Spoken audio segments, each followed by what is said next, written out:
హైదరాబాద్ లో కన్సల్టేషన్ మరియు 3,500 రూపాయల colour Doppler test Avis hospitals లో ఉచితంగా పొందండి. నమస్తే, మీరు చూస్తుంది సుమన్ టీవీ. నేను మీ కీర్తి. నాతో పాటు ఉన్నారు ప్రముఖ ఆధ్యాత్మికవేత్త డాక్టర్ అనంతలక్ష్మి అమ్మగారు. నమస్తే అమ్మా. నమస్కారం తల్లి. అమ్మా, ఈ రోజు చదువుల తల్లి సరస్వతి దేవి అవతారం కదా, మరి ఈ రోజు ప్రాముఖ్యం గురించి తెలియజేస్తారా? ఓ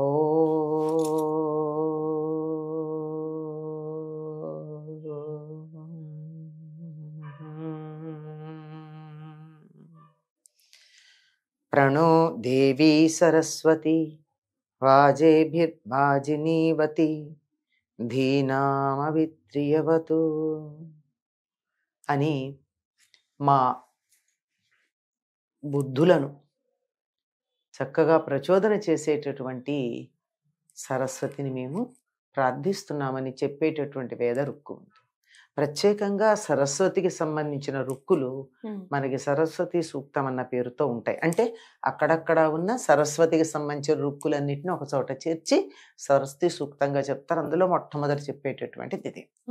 అటువంటి సరస్వతీదేవి యొక్క రూపాన్ని అమ్మవారికి ధరింపచేస్తారు. అమ్మవారికి ధరింపచేయటమే కాదు, శుంభ నిశుంభులని సంహరించటానికి అమ్మవారు తాను ధరించినటువంటి అవతారమే సరస్వతి అవతారం. వాళ్ళకి అలా పెట్టి మాటలతో వారిని యుద్ధానికి ప్రేరేపించి యుద్ధంలో సంహరించింది. అంటే వాకుకు సంబంధించిందే కదా. ఎవరితోనైనా యుద్ధం ఎట్లా తగాదా ఎలా రావాలి? ముందు మొదలయ్యేది ఇక్కడ నుంచే. తను మాట్లాడకూడదు, తప్పు అవతల వాళ్ళ మీద ఉండాలి. యుద్ధం నేను మొదలు పెట్టినట్టు ఉండకూడదు కదా. ఎప్పుడు తప్పు నా పక్షాన ఉండకూడదుగా. నీతో నేను ఏదైనా తగాదా పడితే నేను మంచి మంచి మాటలు మాట్లాడుతుంటే నువ్వు నన్ను తిట్టాలి. ఎలాంటి మంచి మాటలు నా దృష్టిలో చూసే వాళ్ళందరికీ నేను మంచిగా మాట్లాడినట్టు ఉంటుంది.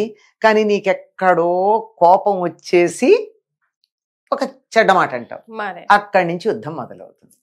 అలా చేయడం ఉన్నది అది సరస్వతి. ఈవిడ చాలా అందంగా అలా హిమోత్పర్వత ప్రాంతాల్లో విహారం చేస్తూ ఉంటే శుంభ నిశుంభుల యొక్క మంత్రులు చూసి వెళ్ళి రాజుగారికి చెప్పారు, బో ఎంత అందగత్తి ఉంది అక్కడ, ఏమనుకుంటున్నావా అందగత్తి గురించి? అసలు నీ దగ్గర వరుణుడి యొక్క ఛత్రం ఉంది, ఇంద్రుడి సింహాసనం ఉంది, అతిథీదేవి యొక్క కుండలాలు ఉన్నాయి, ఏం లాభం అయ్యా? ఆ అందగత లేకపోయి ఇవన్నీ వృధా అన్నాడు. వాళ్ళ రెచ్చగొట్టడం ఉంటుంది కదా. అయితే పిలుచుకురండి అన్నాడు. సుగ్రీవుడు అనే మంత్రిని పంపించాడు. మంచి కంఠం గలవాడు సుగ్రీవుడు అంటే. వెళ్ళి మా రాజుగారిని నేను వివాహం చేసుకుందాం అనుకుంటున్నారు, ఇలా వంటారు. నువ్వెవరు ఏమిటి ఇలా ఉన్నావంటే నేను వంటద్దాన్ని అని చెప్తుంది. అయితే మరి మా రాజుగారిని వివాహం చేసుకుని సింహాసనం మీద కూర్చుంటే ముల్లోకాలు పరిపాలించవచ్చు కదా అంటారు. అదే అనుకుంటాను నేను కూడాను, కానీ చిన్నప్పుడు ఏదో పొరపాటున నేను మా చెలికత్తెలతో ఆటలాడుకుంటూ చిన్న పందెం కాశాను. ఏమిటంటే ఎవరైతే నన్ను యుద్ధంలో గెలుస్తారో వాళ్ళని పెళ్లి చేసుకుంటాను అన్నాను. అయితే మా రాజుగారు వచ్చి యుద్ధం చేస్తారు, పెళ్లి చేసుకో అన్నాక ఆయన ఒక్కొక్కళ్ళను పంపడం, ఒక్కొక్కళ్ళని ఈవిడ సంహరించడం, మొత్తానికి వాళ్ళని ఇది సరస్వతి అవతారంలో ఉన్నటువంటి కథ ఇతివృత్తం. శుంభ నిశుంభుల్ని సంహరించింది. ఎవరి సరస్వతి? చత్వారి వాక్ పరిమిత పదాని తాని విదుర్బ్రాహ్మణ ఏ మనీషిణః త్రీణి నిహితా గుహాని తురీయం వాచో మనుష్య వదంతి అని చెప్తారు. 4 రకాల స్థాయిల్లో 4 స్థాయిల్లో వాక్కు మనలో ఉంటుంది. 3 గుహలో ఉంటాయి. గుహ అంటే పైన ఉంటే 4వది మాత్రమే ఉచ్చరించబడుతుంది అని. పరా పశ్యంతి మధ్యమ వైఖరి అనే స్థాయిల్లో మనలో వాక్కు బయలుదేరుతుంది. సంకల్పం పర, మాట్లాడాలనే సంకల్పం కలగడం పర, ఏం మాట్లాడాలని నిశ్చయించుకోవడం పశ్యంతి. దానికి ఏ భాషలో మనం మాట్లాడాలనుకుంటే మనం 4 భాషలు తెలుసు కదా, అందువల్ల ఆ భాషను తయారు చేసుకోవడం మధ్యమ. అయ్యాక నోటి ద్వారా బయటికి రావడం వైఖరి. ఇలా 4 రూపాల్లో ఉండేది 3 లోపలే ఉన్నాయి, ఒకటే కదా బయటకు వస్తుంది. అలా ఉండేటటువంటి సరస్వతి గురించి చెబుతూ ఈవిడ నిరంతరాయంగా మనలో ప్రవహిస్తూ ఉంటుంది అన్నారు. సరస్వతి అంటే ప్రవాహశీలమైనది, కదులుతూ ఉండేటటువంటిది అని. ఏమిటి కదులుతోంది మనలో అంటే ప్రాణం కదులుతూ ఉంది, ఉచ్ఛ్వాస నిశ్వాసాలు కదులుతూ ఉన్నాయి. నిరంతరం గాలి పీలుస్తున్నాం, వదులుతున్నాం. ఏ క్షణానైతే మనం గాలి పీల్చటం కానీ వదలడం కానీ ఆపాము, రెండిట్లో ఏ ఒక్కటి ఆపినా చాలు కదా. ఎస్, ఏమైంది? మనం హిస్టరీ అవ్వడానికి. అదే అయిపోయింది. అప్పుడు ఏమంటారండి తెలిసినటువంటి పెద్దలు, హంస లేచిపోయింది అంటారు. అంటే ప్రాణం పోయిందన్న పదం వాడరు. ఎందుకు హంస అన్నారు దాన్ని అంటే సరస్వతీదేవి వాహనం హంస.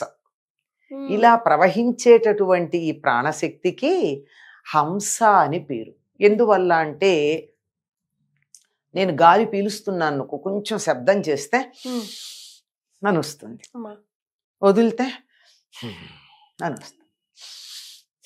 అంటే సోహం సోహం సోహం, గబగబగబా అన్నట్టు హం సో అవుతుంది. ఈ హంసో అన్నదే హంస. ఈ హంస అనబడేటటువంటి దాంట్లో స హ అనే 2 రెక్కలు తీసేస్తే 2 హల్లులు. సోలో సా తీస్తే ఏముంది? ఓ ఉంది. హంలో హా తీస్తే ఏముంది? ఉంది. సో ఓ కలిపి ఏమైంది? ఓం. ఓం అన్న రూపంలో మనలో ప్రాణం ఉంది. ఆ ఓం అనేటటువంటి ప్రాణానికి స ఒక రెక్క, హ ఒక రెక్క. ఈ 2 రెక్కలతోనూ ఓం అనేది మనలో కింద నుండి పైకి, పైనుండి కిందకి తిరుగుతూ ఉంటుంది. ఇలా తిరిగేటటువంటి దీనికి సరస్వతి అని పేరు. ఏ క్షణాన తిరగడం ఆపేసిందో అప్పుడు సరస్వతి లేదు. నో ప్రవాహం, స్టాగ్నెంట్ అయిపోయింది. అంటే మనకి ఇదే కనపడుతూ ఉంటుంది. కార్డియోగ్రాఫ్ లో చూపిస్తారు కదండి, ఇలా ఇలా ఇలా ఉన్నది అయిపోయింది. స్ట్రైట్ లైన్ వచ్చేసిందంటే అంతే, స్టాటిక్, కదలకుండా. ఇటువంటి రూపంలో మనందరిలో ఉండేటటువంటి ఈ వాక్కు ఏదైతే ఉందో దీన్ని మనం సరస్వతి అంటున్నాం. ఈ సరస్వతి ఇలా ప్రవాహశీలమైనటువంటి సరస్వతీదేవి ఎవరైతే ఉన్నారో ఈ సరస్వతిని మనం ఈనాడు అమ్మవారిగా ఆరాధిస్తున్నాం.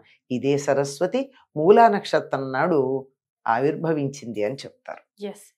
అందుకని ఆ రోజు నుండి మనకి 9 రోజులు దీక్ష తీసుకోవడానికి మాకు అవకాశం లేదు అనుకునేటటువంటి వారు సప్తమి లేక మూలా నక్షత్రం నాడు సరస్వతి, ఆ మర్నాడు అష్టమి నాడు దుర్గా అవతారం దుర్గాష్టమి, 3వ నాడు మహర్నవమి, ఈ 3 చేసుకుని విజయదశమి పండుగ చేసుకుంటారు. ఆ పంచరాత్ర దీక్ష కుదరినటువంటి వాళ్ళు త్రిరాత్ర దీక్ష కూడా తీసుకుని పూజ చేసుకునేటటువంటి అవకాశం ఉందమ్మా. అటువంటిది ప్రారంభించేది ఈ సరస్వతి పూజ రోజున. లేదు 9 రోజులు దీక్షగా ఉన్నా గాని హోమాధికాలన్నీ 3 రోజులు చేస్తారు. మిగిలినవన్నీ హోమం చేసినా చేయకపోయినా ఈ 3 రోజులు హోమాలు చేసుకుంటూ ఉంటారు. అటువంటి సరస్వతీదేవి అనుగ్రహం గనక ఉన్నట్టయితే ఈవిడ కూడా నీల అంటే నల్లని సరస్వతి, ఎర్రని సరస్వతి, తెల్లని సరస్వతి అని 3 రూపాల్లో ఉన్నట్టుగా చెప్తూ ఉంటారు. అనేకమైనటువంటి రూపాల్లో ఉంటుంది ఆవిడ. అటువంటి సరస్వతీదేవి తెల్లని వస్త్రం ధరించున్నట్టు హంసవాహనయే ఉన్నట్టు కనపడుతుంది. కానీ చిత్రంగా హంసవాహనం మీద కూర్చుని వీణ పట్టుకున్నట్టేస్తాం. అంటే వీణ ఆవిడ నిరంతరం నిద్రపోయేటప్పుడు విశ్రాంతి తీసుకునేప్పుడు కూడా పట్టుకుంటుందా? వీణ వాయిస్తుంది అంతే. అంటే మన శరీరంలో ఉండే వెన్నెముకే వీణ. దాన్ని సరిగ్గా చూడండి ఎలా ఉంటుందో. ఇక్కడేమో పైన ఉన్నటువంటి బుర్రా, కిందకు ఉండేటటువంటి అంతా అట్లా ఉంటుంది. అటువంటి దాన్ని అనుసరించి ఈ ఓంకారం పైనుంచి కిందకి, కింద నుంచి పైకి ప్రవహిస్తూ ఉండేటటువంటి స్వరూపం. ఆ విధంగా ఇక్కడే ఉండి ఆవిడని ధ్యానం చేయొచ్చు, లేదా కంటి ఎదురుగా హంస మీద కూర్చున్నటువంటి అమ్మవారిని ధ్యానం చేయొచ్చు. సో ముఖ్యంగా చదువుల తల్లి అనగానే మనం పిల్లలకి ఈ రోజు ఏం చేయాలి, ఎలా ఆరాధించమని చెప్పాలి, ఏదైనా మంత్రం వాళ్ళని పట్టుకొని చెప్పించమని చెప్తే వాళ్ళకి ఇంకా విద్యా బుద్ధి అభ్యాసాలు బాగా వచ్చేస్తామా, చక్కగా చెప్పచ్చు. పూర్వకాలం రోజు చదువుకునేటప్పుడు ఒక శ్లోకం చెప్పేవారు పిల్లలు. ఆ శ్లోకం చెప్పుకుని మరీ చదువు మొదలు పెట్టేవాడు. సరస్వతి నమస్తుభ్యం వరదే కామరూపిణి విద్యారంభం కరిష్యామి సిద్ధిర్భవతు మే సదా పద్మపత్ర విశాలాక్షి పద్మకేసరవర్ణని నిత్యం పద్మాలయాం దేవి సామాం పాతు సరస్వతి అని చెప్పి ఈ శ్లోకం చదువుకుని ఆ తర్వాత అమ్మవారిని గనక ప్రార్థించుకున్నట్టయితే, ఈరోజు పిల్లలందరి చేత ఈ శ్లోకం నేర్పించి చదివించండి. సరస్వతి నమస్తుభ్యం అనేటటువంటిది అప్పుడు ఏమవుతుందంటే ఇటు చదువు వస్తుంది, అటు మనలో ప్రవహించేటటువంటి ప్రాణశక్తి ఏదైతే ఉందో ఓంకార రూపంలో అది కూడా చక్కగా ప్రసరించి ఆయువు కూడా పెరుగుతుంది. రైట్, చాలా సంతోషం అమ్మా, ధన్యవాదాలు.